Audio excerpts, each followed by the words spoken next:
The abyss without mountains. Ukraine. Between Europe and Asiaticism. There are borders that can be seen on a map. They are formed by rivers, seas, mountains, and state boundaries. But there is another border, far more important and yet almost invisible. You will not find it in any atlas. It runs not between states, but between different ways of organizing society. It is this border that determines how law functions, how people relate to authority, whether they trust strangers, and how they understand freedom, morality, religion, property, and even personal space. Ukraine has long stood at the center of debates about its Europeanness. Yet the question itself is often framed incorrectly. Ukraine belongs to Europe geographically, historically, and culturally. The real issue is not whether Ukraine is part of Europe, but which civilizational logic will prevail within it. I will call these two logics by simple names. The first is Europe. The second is Asiaticism. By Asiaticism, I do not mean Asia as a continent or Asian peoples.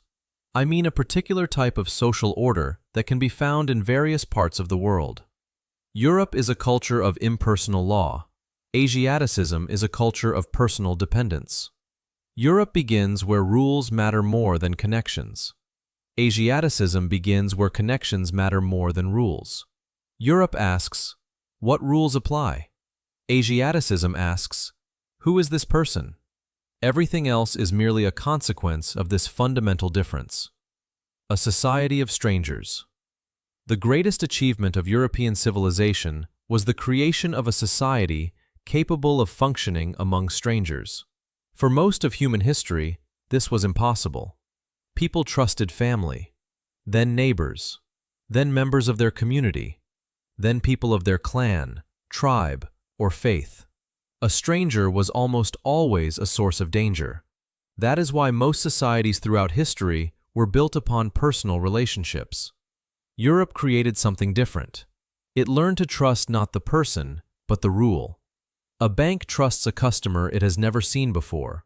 A judge makes a decision about someone he does not know. A university grants a degree not because a student is related to someone important, but because the student has met established requirements. It is this ability to cooperate with strangers that created the modern economy, modern science, and modern democracy. Why Europe emerged. The European order did not arise because Europeans were more moral than other peoples. It emerged because the history of Western Europe developed in a unique way. For centuries, there was no single center of power. Kings competed with cities. Popes competed with emperors. The church competed with the state. Guilds competed with aristocrats. Universities defended their own autonomy. No force was able to completely subdue all the others. Out of this struggle emerged an idea that today seems self-evident. Law stands above power. The king does not create justice. On the contrary, the king himself must submit to justice. For most human civilizations, this was a revolutionary idea. Law and power. This is where the deepest boundary between Europe and Asiatic society lies. For a European, rights are not a gift from the state. The state merely recognizes and protects rights. That is why the European political tradition allows people to say to those in power, "You do not have the right." For Asiatic society, such a phrase is almost incomprehensible. There, rights flow from power. If the authorities permit something, it is legal. If they forbid it, it is illegal. In Europe, the law is supposed to restrain the powerful. In Asiatic society, the law often becomes an instrument of the powerful. That is why a European seeks justice in the law. A person shaped by Asiatic society seeks protection from an influential individual. The state, tool or sacred institution. For a European, the state is not sacred. It is not a mother. It is not a father. It is not the source of truth. It is not a moral authority. The state is a tool. It exists for its citizens. If it functions poorly, it is criticized. If it violates rights, it is constrained. If it becomes dangerous, it is reformed. European political culture does not worship the state. It places the state under the authority of society. In Asiatic society, the opposite tendency often emerges. The state gradually acquires a sacred status. It comes to be seen as something higher than society itself. From this arise the cult of power, the cult of the official, the cult of orders, and the cult of hierarchy. A European sees a public official as a temporary public servant. Asiatic society sees an official as a representative of power itself. Citizen and subject. Europe created the citizen. Asiatic society created the subject. A citizen possesses rights regardless of the mood of those in power. A subject possesses only permissions. A citizen demands. A subject asks. A citizen says, "This is my right." A subject says, "May I?" In a society of citizens, government must justify itself to the people. In a society of subjects, people must justify themselves to the government.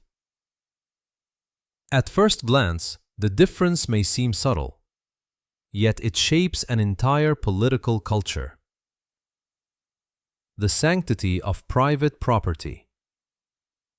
The most sacred concept of European civilization is not the state, not the government, not the nation, not a political party. The most sacred concept is property. Not because Europeans particularly love money, but because property is an extension of personal freedom. A person who does not control the fruits of their labor cannot be fully free. A person whose possessions can be taken away at any moment is not independent of power. That is why the history of Europe is, to a large extent, a history of struggles to protect property. Private property created the independent citizen. It created the middle class. It created society's autonomy from the state. In Asiatic society, property is rarely absolute. It exists only as long as power permits it. As a result, the primary protection is often not the law, but influential connections. Not property rights. Personal space. For a European, a person is sovereign territory. They are not obligated to explain why they do not have children, why they are unmarried, how much they earn, whom they vote for, what they believe, or whom they live with. The right to privacy is one of the foundations of European freedom. For a large part of Ukrainian society, such questions often seem perfectly natural. Not because people are rude, but because they are operating within a different social logic. If society is understood as one large community, then the life of every member naturally becomes a matter of collective interest. For centuries, Europe has moved toward a different principle: the individual's right to be left alone. Freedom does not begin in Parliament. Freedom begins at the front door of one's own home. Reputation. Europe tends to take reputation much more seriously. Ukrainian culture often evaluates a person as a whole.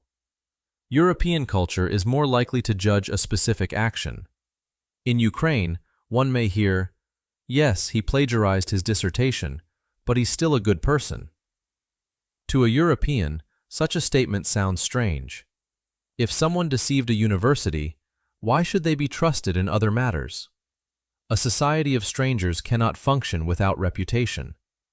That is why plagiarism, fraud, or dishonesty can destroy a career for decades.